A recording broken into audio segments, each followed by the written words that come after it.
Ya, Hamas, tahu nggak Hamas siapa? Nggak tahu kan? Kita taunya Palestina. Ini kabar agak pahit saya kasih tahu, ya, karena kita kadang-kadang donasi kita nggak tahu donasi ke siapa. Saya suka Bapak Ibu hobi donasi, tapi pastikan donasinya ke siapa. Karena saya pernah masuk ke Israel, itu kita masuk 7 kali diperiksa, nggak bisa bawa barang-barang. Maka pastikan kalau kita donasi ke lembaga yang diakui oleh pemerintah dan lewat jalur pemerintah, hanya itu satu-satunya jalur. Jadi tolong pengurus masjid jangan sampai harta-harta yang diberkahi Allah ini kemudian salah jalur. Dan itu sudah terjadi. Salah satu tokoh yang dihormati di Indonesia, ya, salah satu tokoh dakwah itu ngirim dana ke bukan Palestina, Israel, Suriah. Yang nerima siapa? Kelompok teroris. Terkenal, Pak. Itu karena beliau mungkin tidak tahu, nggak ditangkap. Kalau beliau sadar dan tahu, itu bisa diperkarakan masalah terorisme.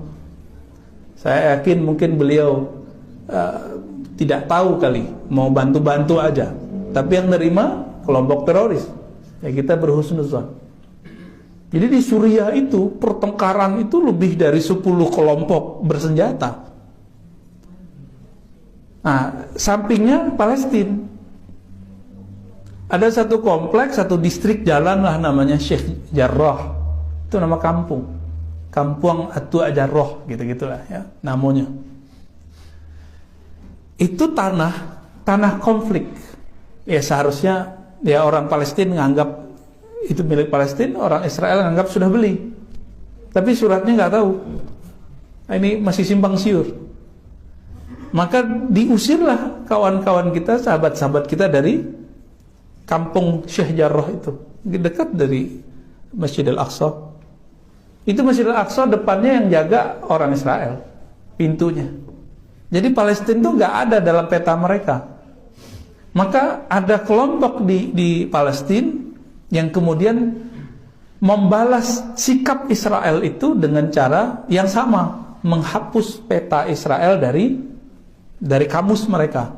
Kelompok ini disebut dengan Hamas. Hamas itu bukan di Yerusalem itu, tapi di daerah Gaza. Ya. Hamas itu dulu sempat berpolemik dengan presiden yang lama, Perdana Menteri presiden nyebutnya, Yasser Arafat, presiden ya. Ya. Ingat dulu Ibu, Yasser Arafat.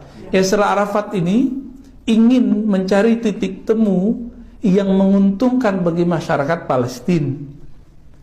Dan menurut beliau setelah lama berjibaku dalam hal ini, jalurnya cuma damai. Tapi kelompok Hamas menolak.